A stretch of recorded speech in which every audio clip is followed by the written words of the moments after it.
Here we have yet another story of a Japanese gamer who falls asleep while playing a game and then finds himself in the world of that game. Only this time our protagonist is an 8-foot-tall skeleton equipped in expensive armored drip. Just like our protagonist of Overlord, he ended up becoming the very avatar he used to be while playing the game. But unlike Ain's old gown, he isn't planning on world domination, so we're cool. Anyway, he wakes up in the game world, tests out his overpowered skills and even his lightning-fast sword, but gradually begins to understand that he may be stronger than he's supposed to be.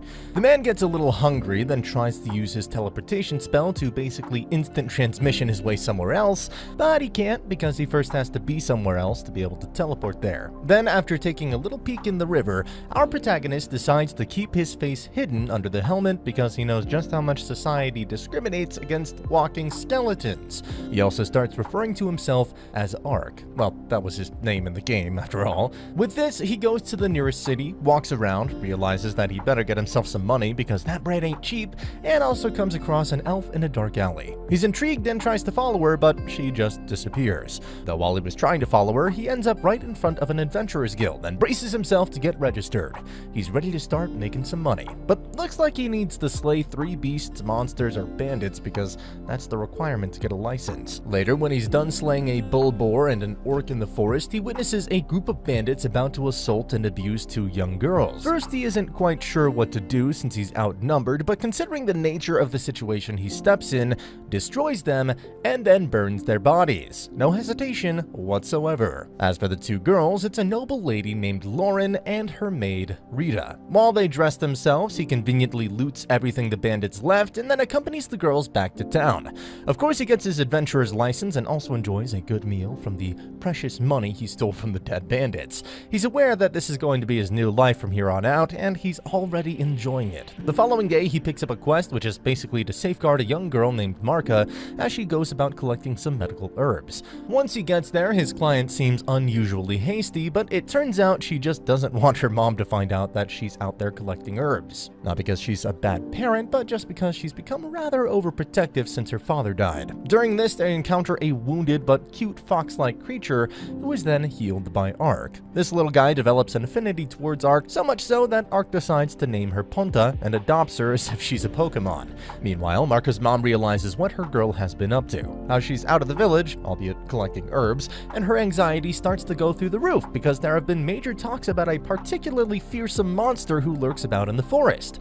But she need not be concerned because Ark is with her daughter. When Marka and Ark are about to get their hands on the medicinal herbs around a certain tree, it's revealed that the tree is the monster's domain.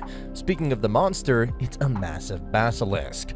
Kind of ugly though, because nobody likes massive green reptiles when they just want to get some medical herbs. Though, as I said, Ark is with her, so there's no need to worry. He quickly kills the massive basilisk and leaves Marka speechless.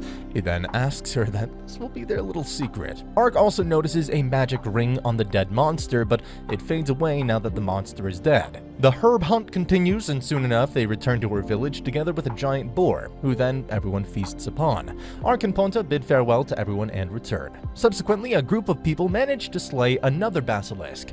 They're quite proud of themselves, but that confidence turns into self-doubt when they come across the corpse of the one Ark slayed. They're amazed how, unlike them, this one was just killed in a single strike. Absolutely phenomenal. Then, another day, another job. This time, Ark is having his way with some bandits in a cave, especially savoring all of their treasure. As this goes on, it's revealed that the rescue of the noble lady and her maid was a surprising twist of fate. She was going to be assassinated by those bandits for the sake of disrupting the kingdom.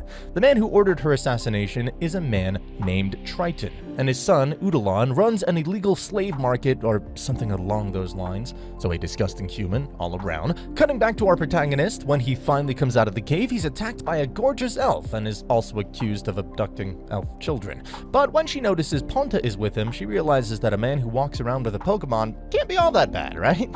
Just kidding, guys. It's actually like this. Ponta is a forest spirit creature, and since these creatures are particularly picky with whoever they trust, she understands that she was wrong. However, after seeing her all stressed, Ark offers to help her find those kidnappers, but she declines the offer. Still, he decides to follow her around anyway. She's the elf that he saw in the first episode after all, so she's gotta be important. Soon enough, they discover the kidnappers who were abusing the elf children. It's that man's son and his men, the guys who run a slave market. The elf kills most of them herself, but is forced to stop when Udalon uses the kids as hostages to threaten her. This makes her turn weak, and things are about to go horribly wrong for a moment there, but Ark finally steps in, defeats Udalon, and saves the day. All of them are then killed, and the elf kids are healed and freed by Ark. Our elf girl is surprised by his strength, and she doesn't really buy into the lie that he's just an adventurer for fun, but Ark's skills were undeniable. She states her name, which is Ariane, and seeks out his help to save more elves who have been enslaved. Ark obliges, and they traveled to the town of Dianto. Here they meet Ariane's friend named Danka. Danka thinks Ark is sus, but can't ignore the fact that Ark managed to gain the trust of not just Ariane, but also a forest creature like Ponta. Plus, he can use teleportation, which is pretty handy. Anyway, Ark excuses himself to do something personal, but it's just him taking off his helmet and eating the food without worrying about what others may think. Ariane, on the other hand, gives Danka a short little recap of what happened, how she failed to save the kids, but thanks to Ark's help, they were saved. She also ends up comparing herself to her older sister. Later, they set out to go free some elves, unaware that someone is watching them. Once they reach the warehouse where the slave business was taking place, they're all pleasantly surprised to see how the perpetrators have already been killed. The one responsible is a beautiful ninja girl with cat ears. This excites every otaku bone in Ark's body, which is a lot of bones since he's a skeleton. And just like Ariane and Danka, she decides to trust Ark as well because, well, Ponta. So she gives him a list of the people who have been buying these elves and also informs him about the other elves who are in the custody of Lord Triton himself. She goes on to state that she is just an assassin. Her goal was something else. She just happened to save the elves. Ark and Ariane then leave to free the slaves held by Triton, and Danka trusts Ark and leaves it to them. After arriving at the castle, they cause some ruckus but easily manage to capture both Triton and his son. Karma enters the chat because the two elves who were being sexually abused by them now get the chance to have their revenge. Ark, however, was more interested in that juicy, lusty treasure. He finds the stuff and keeps it to himself again. But he makes sure to ensure Ariane that he's only doing it because he doesn't want them to use the funds to rebuild their slave organization. Though, unexpectedly, this place is nuked, but who cares? They already saved the elves. Ariane asks Ark if he'd like to come visit the land of elves. He can if the elder elf gives him permission. But this sounded like bad news to Ark. He knew he would be found out. So he decides to come clean by removing his helmet. He tells Ariane how he's like this because of a certain curse. Ariane is sympathetic. She assures him that elves are pretty good at keeping secrets, and maybe the elder elf has an idea of how to fix it. Meanwhile, the king of Olav gathers his sons and daughters to see the fuss about these slavery rumors. It could be bad because the king doesn't want to break the human-elf peace treaty. After thinking about it for a minute, they decide to get in touch, but what the king doesn't know is the hidden agendas of his sons. His daughter is kind of aware though. She knows that one of them is actually involved in the slave business, while the other just wants to expose him because of royal politics. The daughter seems like a good person though. She wants things to go well and begins her own preparations. Going back to the main characters, Ark and Ariane finally reach the land of elves. It was deep into the forest. There, Ark meets the elder, who is actually Ariane's father. He also meets her mother. They thank Ark for helping their daughter save the elves, but since the problem keeps getting bigger and bigger, Ariane and her father leave for the elven capital called Maple. They want to talk about this matter with the elders as soon as possible, and while they're away, Ariane's mother keeps Ark busy by having a lot of sparring sessions with him. She wants to know if he's strong enough to keep her daughter safe, and looks like he isn't, because this mom keeps beating him every single time. This was eye-opening to Ark. He finally understands how his high stats mean nothing if he isn't skilled and experienced enough to properly use them against other skilled individuals. Ariane and her father talk to the elders about the situation and how humans are using elves as slaves, but they really don't want to risk a war with the humans, which is why the best course of action seems to be to continue saving them in secret. Ariane is then told that her sister is going to get married. This catches her off guard, but she knows that unlike her, she's never going to get married. Ironically, the next time we see Ariane is when she walks in on Ark taking a bath. He is skull and bones, while she herself is in all of her naked elf glory. Still, even though she was the one who walked in, she blasts Ark away because him being all bones caused her to panic. Well, it may have been awkward, but hey, at least they're getting closer. Moving on, her father officially appoints Ark as her helper. He also genuinely wants to help him cure his curse, which is why the elder tells him about a pool of magic that may heal him. However, he'll have to go all the way to the territory of the Dragon Lords and walk through the most dangerous dragons in the world. That's how he'll find the spirit tree and then the magic pool. Sounds like quite the hassle, which is why he starts wondering if the story he himself made up is actually true. Is it really the curse? So he tries using a curse-breaking spell on his right hand and is surprised to see that his right hand momentarily returns. Bingo! Yes, he's cursed, and that magic pool can definitely make him human again. After this, he and Ariane head to the kingdom's capital whilst hunting slave owners on the way, though during their travels they're warned about haunting wolves who enjoy attacking travelers. Then there is the king's daughter. Her name is Juliana, and right now she's on her way to Limbold, a city that has close ties with the elves. Her elder sister is married to the ruler of this place, and so she wants some insights on their current situation. Back to Ariane and Ark, she seems like she's ready to hunt down some of those wolves because a bridal veil made from their fur would look, quote, real good on her sister. And sure enough, they're welcomed by the wolves sooner than later. Ark is immediately intrigued when he sees a magic ring on their leader. It's just like the one he saw on that basilisk. He ends up destroying the ring, which somehow causes the wolves to basically just excuse themselves and leave. This confirms Ark's suspicion that the rings are what's causing the monsters to behave suspiciously. Ariane, though, is already getting some of their fur. As this goes on, Ponta senses some trouble in the air. He takes Ark somewhere, but they're already too late. The king's daughter, her maid, and her guards have all been killed by assassins. The assassins were still there, and so they tried to attack Ark, but his armor was more than enough to keep them at bay. He easily kills them, even the wolves show up to help. Though, what happened next was basically cheating. Ark uses a rejuvenation spell on the king's daughter and her companion, and just like that, they're brought back to life. He sneaks away before they fully retain their consciousness. He ends up overthinking what he did, if using a spell to resurrect the dead was even the right thing to do. Moving on, they reach the capital city of Olav, and also come across the cat-eared ninja girl. Her name is Chiome, and she's part of the Jishin clan. Right now, she's an evangelist wandering around in search for members of her clan that have been taken captives by humans. During their talk, she ends up questioning Ark about his knowledge of the word ninja. The founder of their clan, a man named Hanzo, is the one who came up with this name, so it doesn't make sense for a random person like Ark to know. This little piece of information leads Ark to believe that the founder of the clan must have been a Japanese guy, especially since his name was Hanzo. Chiome then requests their help, and Ariane gives her a thumbs up. Elsewhere, the king's son, who's involved in the slave trade, doesn't like the fact that his sister wasn't killed by the wolves or the assassins. As for the gang, Chiome wants the other two to make a big scene while attacking a certain slave market so that she can use the commotion as an advantage to invade other markets. She also introduces another ninja named Goemon. At this point, Ark has started seeing the pattern, how Hanzo used the names of famous ninjas from back in Japan in his clan. Though unlike Chiome, Goemon isn't a cute girl. He's a massive, bulky man, almost the same size as Ark. The two of them first try to challenge each other, but then quickly become best buddies. Even when invading the market, they try to see who can take out more guards, but boys being boys, they go overboard. Chiome and Ariane simply watch. The king's evil son is told about the attacks on the slave markets, so he ends up sending more soldiers to tighten up security, but they were no match for the girls. Ariane and Chiome continue freeing more and more slaves. Goemon was doing exceptionally well, so well that he decided to send Ark to join the girls, because he was enough to hold off the reinforcements.